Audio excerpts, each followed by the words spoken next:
We were dairy farmers all our lives, and I enjoyed doing a bit of other things, and I saw the need for doing some retail business in conjunction with dairy farming.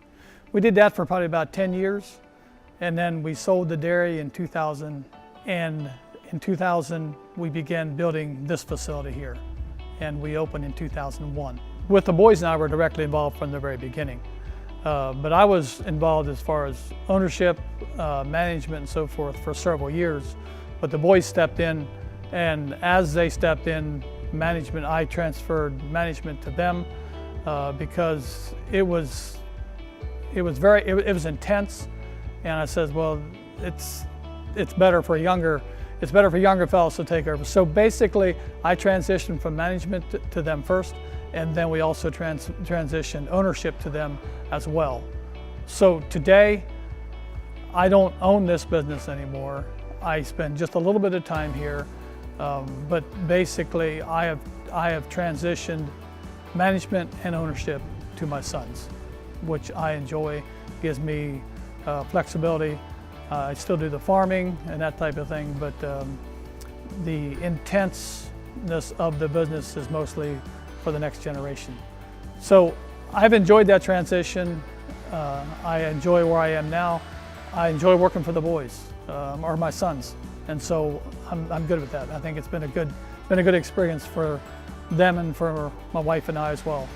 The main thing we do is we provide feed and feed products to agricultural animals. Has grown into a lot of 4-H animals for county and state fairs. That has been really well.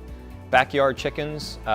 I did a little survey this week, and I've come up with that we're feeding 10,000 backyard chickens. That's more than I expected we would, and that's a very popular segment in our culture. Dairy animals, beef animals, racehorses.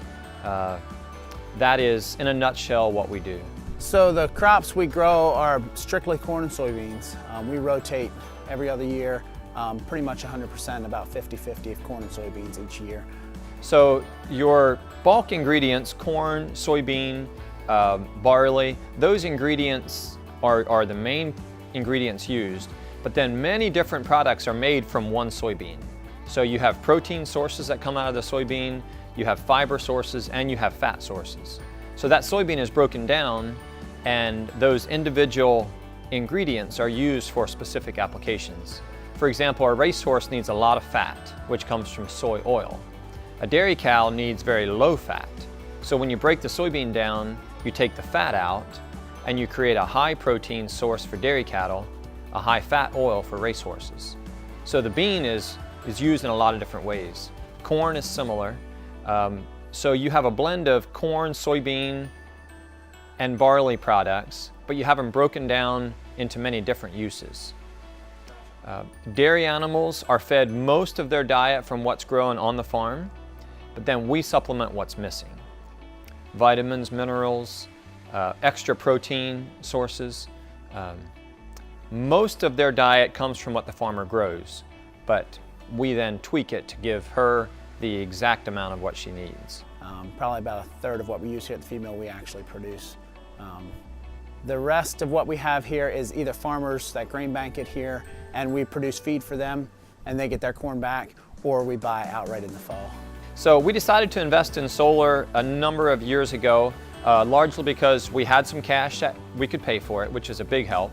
And secondly, obviously, to give us a return on our investment in 10 years or so, once the panels are paid for.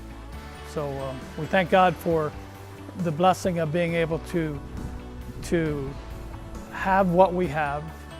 It's blessings from Him, and it's a gift from God to have the privilege of doing business, having business. And so I trust that as we go forward, both my wife and I and our sons can be a business that will be able to ultimately bring glory to God, and we can honor His name through doing business in this way.